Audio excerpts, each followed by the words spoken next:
बोलिए श्री वृंदावन बिहारी लाल की जय। भक्त वत्सल भगवान श्री कृष्ण कन्हैया लाल की जय। मेरे गोविंद की जय, मेरे नंद नंदन की जय, मेरे ठाकुर की जय, मेरे मुरलीधर की जय, मेरे केशव की जय, मेरे गोविंद की जय, मेरे नंद नंदन की जय। भक्त वत्सल भगवान श्री कृष्ण कन्हैया लाल की जय। उमापति महादेव की जय। पवन सुत हनुमान की जय। सब भक्तों की जय, सब संतों की जय। जय जय श्री राधे, जय जय श्री राधे, जय जय श्री राधे। हम भगवान के नाम की महिमा के ऊपर चर्चा कर रहे हैं। यद्यपि भगवान के नाम की महिमा किसी के लिए भी कहना असंभव ही है।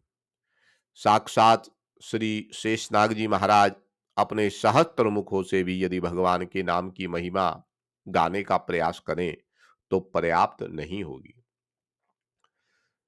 हम गीता प्रेस द्वारा प्रकाशित श्री भगवत नाम चिंतन नामक किताब का अध्ययन कर रहे हैं।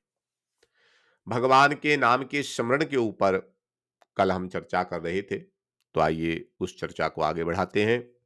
वंशी विभूषित करा नवनीर दाभा, पीतांबराधरुण बिंफलाधरुष्टात्,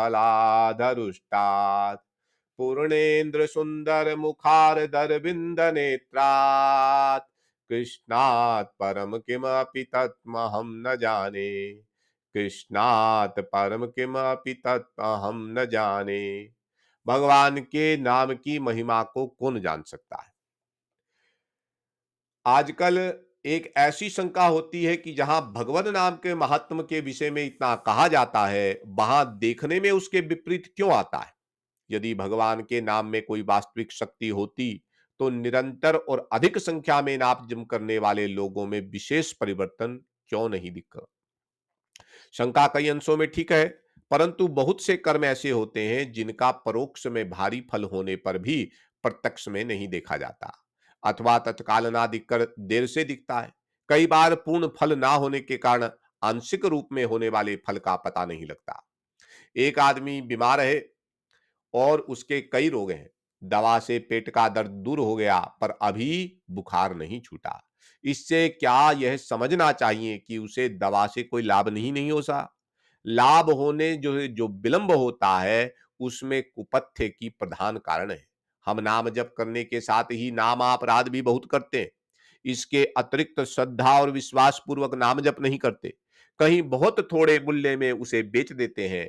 मामूली संसारिक वस्तुओं की प्राप्ति अथवा मान बढ़ाई के बदले में उसे खो देते हैं।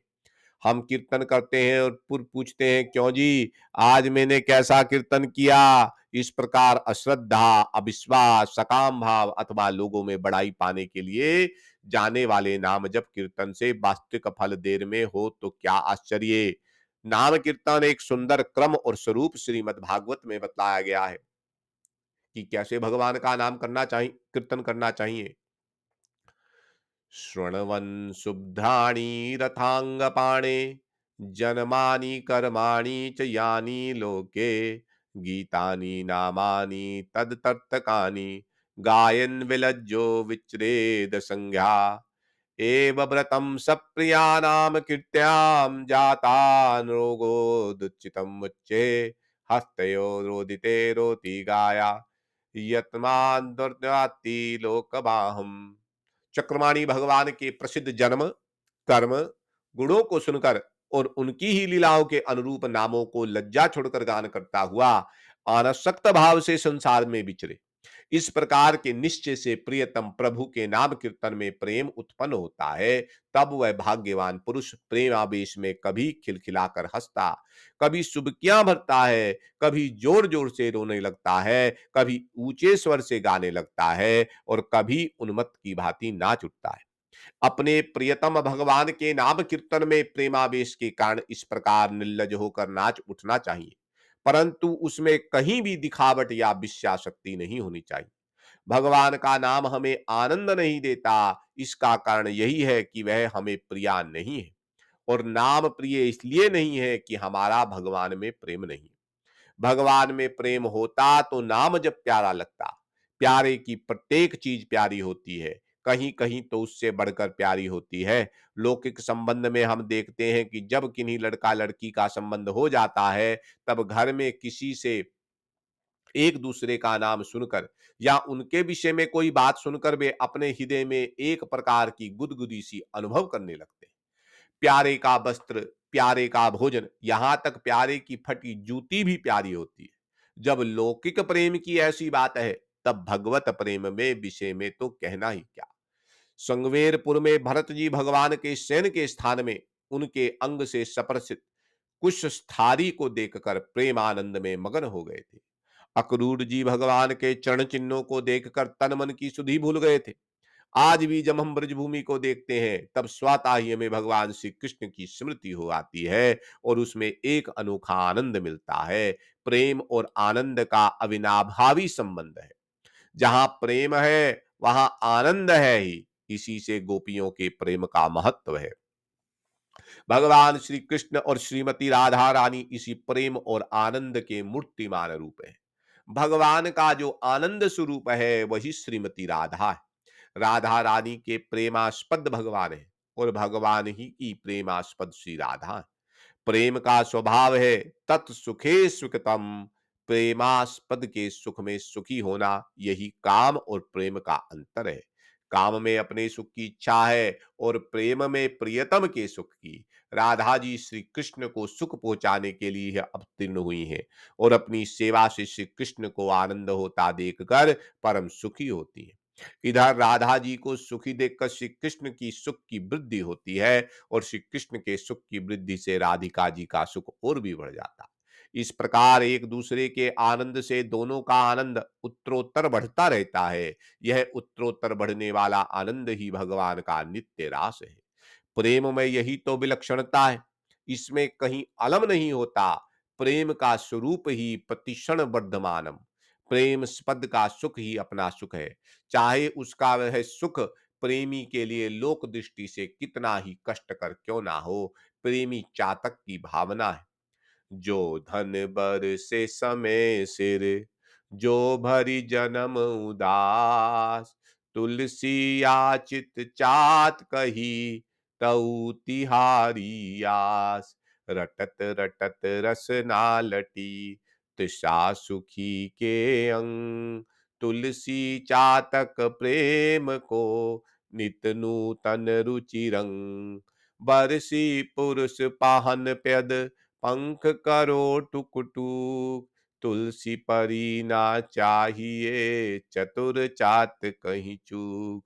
चढ़त न चातक चित कबहू, प्रिय पयोद के दोष। तुलसी प्रेम पयोधी की, ताते नाप न जोश। हम जो संसार के दुखों से घबरा उठते हैं, इसका कारण क्या है? यही कि हमें उनमें प्रेमस्पद भगवान की रुचि को, उनके विधान को नहीं देखते। कठोर आघात में उनके सुकोमल कर कमल का स्पर्श नहीं पाते। परंतु भगवान का प्रेमी भक्त किसी कष्ट से नहीं घबराता, क्योंकि वह प्रत्येक वस्तु में भगवान का स्पर्श पाता है। वास्तव में भगवान का प्रेमी भक्त सब कष्टों से परे पहुंचा हुआ होता है। उसका जीवन भगवत सेवा में होता है। वह सेवा को छोड़कर मुक्ति भी नहीं चाहता। मुक्ति तो वह चाहता है जो किसी बंधन का अनुभव करता।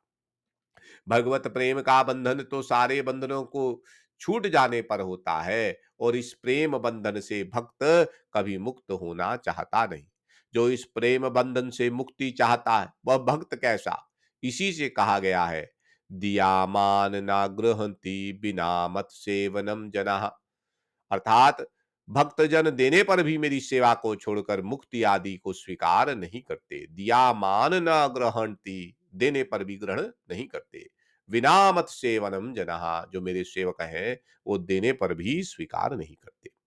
इस प्रेम साधन के संबंध में गीता के 2 श्लोक बड़े महत्व के हैं। मैं प्रयास करता हूं बोलने का, गलती के लिए क्षमा याचित। श्री भगवान कहते हैं, मत चित्ता मद प्राणा बोधयन्ता परस्परम, कथयन्तक्षा माम नित्यं तुष्यन्ति चारमन्ति चा। तेषां सततं युक्तानां भजन्तं प्रीतिपूर्वकं, ददामि बुद्धिर्योगं तं येन माम उपयन्ति ते।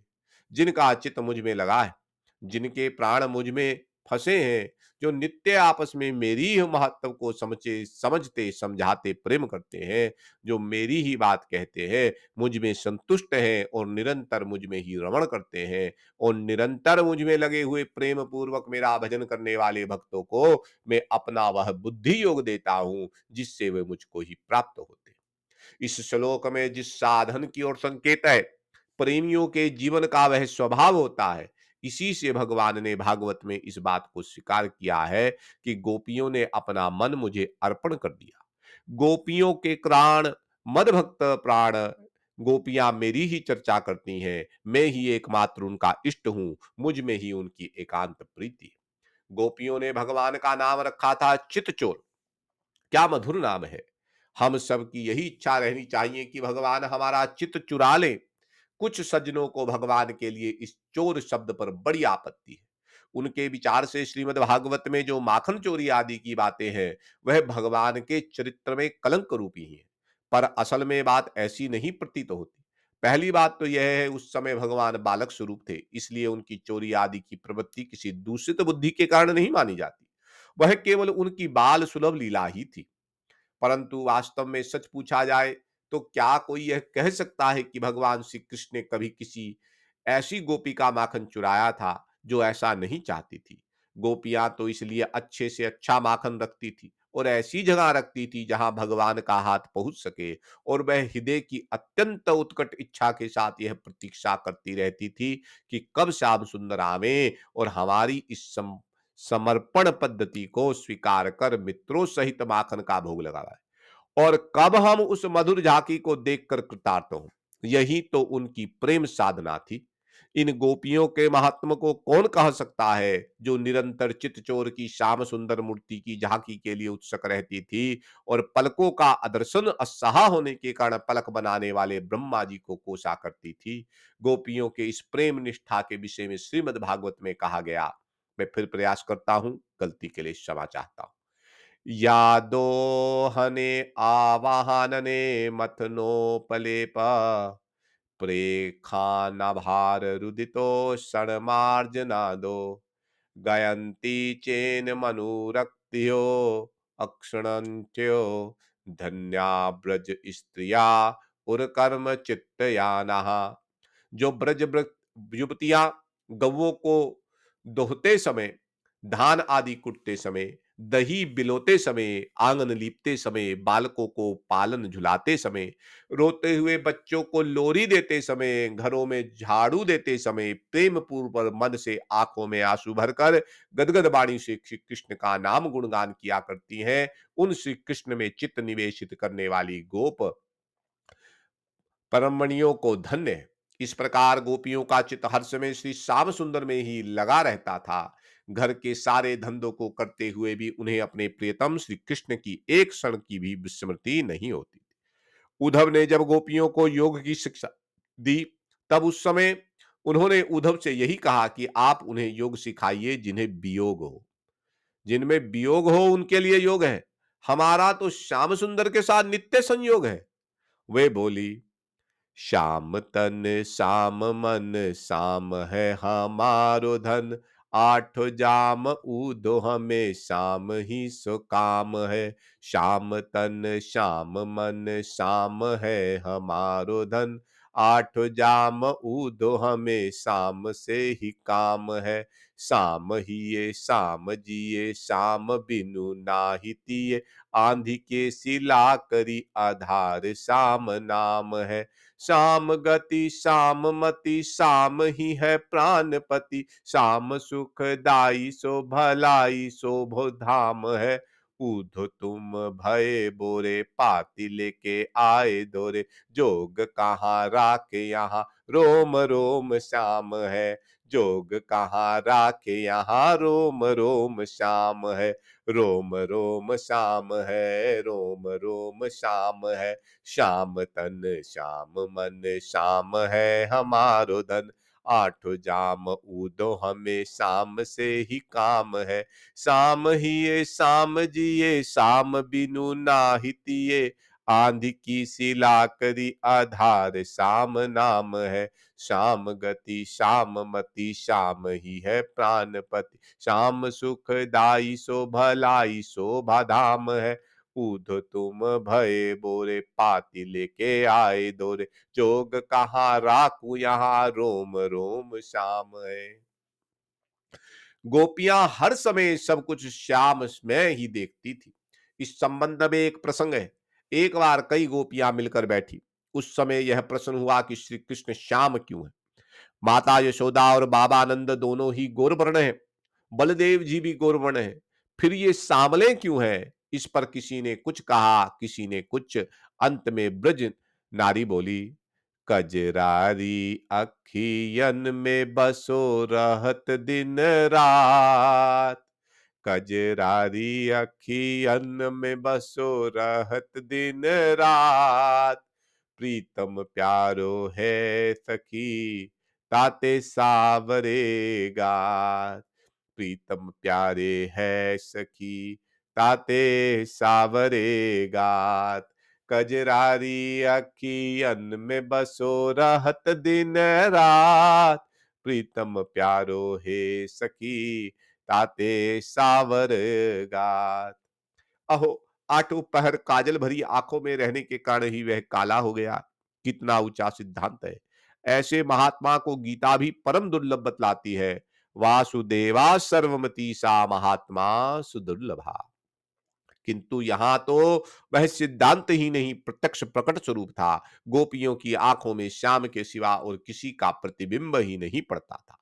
उनकी आंखों के सामने आते ही सब कुछ साकार श्याम स्वरूप हो जाता था। बाबरी बे आखियां जरी जाए जो सावरो छाड़ी निहारती गोरो। गोपियों का भगवान के प्रति प्रियतम भाव था। उनसे बढ़कर मदभक्ता मदभक्ता प्राणहा और कौन हो सकता है। जिनका चित्त और प्राण दोनों भगवान के में ही निष्दिन लगे हुए हैं। चित्त भगवतमय हो गया है, उस पर भगवान का सतत्व हो जाए। यह नहीं कि हम उसके द्वारा भगवान का भजन करें, उस पर भगवान का ही पूरा अधिकार हो जाना चाहिए। ऐसी स्थिति उन ब्रज सुंदरियों को ही प्राप्त हुई थी। इसी से उद्धव को गोपियों के पास भेजते समय भगवान उनसे कहते हैं, क्षमा कीजिए गलती के लिए, या मन्मनास्का मत प्राणा मदेर्था यक्त देहिताः, ये त्या भक्त लोक धर्मक्ष मदर्था ताबि भयाम्यम। वे करती क्या थी। वे जहां बैठती अपने प्रियतम भगवान की ही चर्चा किया करती थी, उसी का गान करती थी, उसी में संतुष्ट रहती थी और एकमात्र उसी में रमती थी। यह भगवत प्रेमियों का संग बहुत दुर्लभ है। एक सत्संग वह है जिससे चित्त शुद्ध होता है, फिर शुद्ध चित्त में ज्ञानोदय होता है और उसके पश्चात भगवत प्राप्ति होती है। किंतु यह वह सत्संग है जिसके लव मात्र के साथ मोक्ष की भी तुलना नहीं होती। श्रीमद् भागवत में कहा है, तुलयामलवेनापि न स्वर्गनापुन भावम भगवत संग संगस्य मृत्यान किमुताक्षिहा। अर्थात भगवत प्रेमियों का जो लव मात्र का संग है, उसके साथ हम स्वर्ग और मोक्ष की भी तुलना नहीं कर सकते। फिर साधारण मानव भोगों के विषय में तो कहना ही क्या। इसी से भक्तजन कभी मोक्ष नहीं चाहते। उनकी तो यही इच्छा रहती है कि भगवत प्रेमी मिलकर सदा प्रियतम भगवान की मधुर चर्चा किया करें। यही गोपियों का भी सत्संग था। ऐसा वैष्णव ग्रंथ में श्रीमती राधा जानी जी कहती है कि ऐसा मन होता है, मेरी लाखों आंखें हों तो श्याम सुंदर के दर्शन का कुछ आनंद आवे, लाखों कान हो तो श्याम का नाम के श्रवण का सुख मिले। यह कोई कल्पना नहीं है। प्रेम चीज ही ऐसी है, जिस दिन हमें भगवान में प्रेम हो जाएगा, उस दिन उनका नाम हमें इतना प्राण प्यारा होगा कि वह हमारे जीवन की सबसे बढ़कर आवश्यक चीज बन जाएगा। जब तक हमारा भगवान में प्रेम नहीं होता, तभी तक हमें माला आदि की आवश्यकता है। प्रेम होने पर तो प्रियतम के नाम उच्चारण मात्र से हमारी नस नस नाच उठेगी। हम अपने प्रियतम के प्रेम में इतना उन्मत्त हो जाएंगे कि हमारे रोम रोम से भगवत नाम की ध्वनि होने लगेगी। फिर यह जानने की इच्छा कभी नहीं होगी कि मैंने कैसा कीर्तन किया। यथार्थ कीर्तन का यही स्वरूप है। मेरा यह कथन नहीं है कि वर्तमान कीर्तन करने वाले सभी को ऐसी लोकेशना रहती है। मेरा अभिप्राय केवल यही है कि कीर्तन करते समय हमारा यह लक्ष्य नहीं होना चाहिए कि सुनने वाले लोग हमारे कीर्तन को अच्छा कहें, बल्कि यही लक्ष्य हो कि हम उसमें तन्मय हो जाएं। द्रौपदी के एक नाम पर ही भगवान प्रकट हो गए, परंतु हुए उसी समय जब उसने सबका आश्रय छोड़कर परम निर्भरता से भगवान को पुकारा था। एक कसौटी और है, भगवत नाम का आश्रय लेने वाले को यह देखते रहना चाहिए कि हमारे अंदर देवी संपदा बढ़ रही है या नहीं। यदि देवी संपत्ति की वृद्धि दिखाई ना दे, तो समझना चाहिए कि हमारा भगवत नाम कीर्तन नामापराध सहित है। भगवत जन से देवी संपत्ति की वृद्धि होनी ही चाहिए। जिस प्रकार भगवत प्रेमी में देवी संपत्ति होनी अनिवार्य है, उसी प्रकार देवी संपत्ति भी बिना भगवत प्रेम के टिक नहीं सकती। देव ऋषि नारद ने कहा कि भगवत नाम में एक विलक्षण शक्ति है, उससे भगवत प्रेमी की स्वाभाविक ही वृद्धि होती है, और भगवत प्रेम में देवी संपदा का पूरा प्राकट्य होना ही चाहिए। आजकल ऐसा नहीं होता। इससे जान पड़ता है कि हमारे भजन में कोई दोष है। श्री चैतन्य महाप्रभु ने यह विलक्षण शक्ति बहुत अधिक देखी जाती है। बड़े बड़े दिग्गज विद्वान इसलिए उनके कीर्तन के समीप होकर निकलने में डरते थे कि वे कहीं उसी रंग में ना रख जाए, और यदि कोई उनके कीर्तन को देख लेता, उनका स्पर्श पा लेता, या वह उन्मत्त हुआ बिना नहीं रहता। परंतु महाप्रभु को भी बड़ी सावधानी से यह शक्ति अर्जन करनी पड़ी। एक बार श्रीवास के घर कीर्तन होता था। उस दिन उसमें आनंद की सुपुर्ति नहीं हुई। तब श्री महाप्रभु जी ने कहा, देखो यहाँ कोई बाहर का आदमी तो नहीं है। इधर उधर देखने पर एक ब्राह्मण देवता मिले जो कीर्तन के प्रेमी नहीं थे। तब सब लोगों ने प्रार्थना करके उन्हें विदा किया। उसके पश्चात कीर्तन किया गया। तब रस आया। कीर्तन के श्रवण से वे ब्राह्मण देवता भी पवित्र हो गए। अतः भक्तों को सब प्रकार के कुसंग से बचना चाहिए। हम लोगों को भी इस बात का संकल्प करना चाहिए कि हम तन्मय होकर श्रद्धा विश्वास सहित निष्काम भाव से प्रेम पूर्वक भगवत नाम का जप, स्मरण और कीर्तन करें। निष्काम भाव यहां तक हो कि हमें तो बस भगवत नाम का जप और कीर्तन ही करना है, यह नहीं देखना इससे भगवान रीझते हैं या नहीं रीझते। आज की कथा को यहीं पे विराम देते हैं। कल अजामिल की एक कथा सुनेंगे कि अजामिल ने किस प्रकार से भगवान का एक बार नाम लेके भी अपना कल्याण कर लिया। श्रीमद् भागवत में एक कथा आती है, कल उसका श्रवण करेंगे। आज भगवत नाम कीर्तन करके यहाँ कथा को विराम देते हैं। श्रीमन्नारायण नारायण नारायण, लक्ष्मी नारायण नारायण नारायण, गोविंद नारायण नारायण नारायण, लक्ष्मी नारायण नारायण नारायण, भजमन नारायण नारायण नारायण, गोविंद नारायण नारायण नारायण, विठ्ठल नारायण नारायण नारायण, वामन नारायण नारायण नारायण, गुरुवर नारायण नारायण नारायण, लक्ष्मी नारायण नारायण नारायण, शंभु नारायण नारायण नारायण, भगवती नारायण नारायण नारायण, गणपति नारायण नारायण नारायण, बद्री नारायण नारायण नारायण, केदार नारायण नारायण नारायण, गंगा नारायण नारायण नारायण, यमुना नारायण नारायण नारायण, सरयू नारायण नारायण नारायण, विठ्ठल नारायण नारायण नारायण, वामन नारायण नारायण नारायण, गोविंद नारायण नारायण नारायण, गोपी नारायण नारायण नारायण ग्वाले नारायण नारायण नारायण जगन्नाथ नारायण नारायण नारायण सुभद्रा नारायण नारायण नारायण बलराम नारायण नारायण नारायण काशी नारायण नारायण नारायण गोवर्धन नारायण नारायण नारायण निधिवन नारायण नारायण नारायण वृंदावन नारायण नारायण नारायण मथुरा नारायण नारायण नारायण द्वारका नारायण नारायण नारायण अयोध्या नारायण नारायण नारायण वृंदा नारायण नारायण नारायण लक्ष्मी नारायण नारायण नारायण विठ्ठल नारायण नारायण नारायण भजमन नारायण नारायण नारायण लक्ष्मी नारायण नारायण नारायण। बोलिए भक्तवत्सल भगवान की जय, मेरे गोविंद की जय, मेरे वासुदेव की जय, मेरे नंदनंदन की जय, मेरे ठाकुर की जय, मेरे शंभू की जय, मेरी पार्वती मैया की जय, हनुमान जी महाराज की जय, गणपति जी महाराज की जय, समस्त वैष्णव वृंद की जय, सब भक्तों की जय, सब संतों की जय। जय जय श्री राधे, जय जय श्री राधे, जय जय श्री राधे।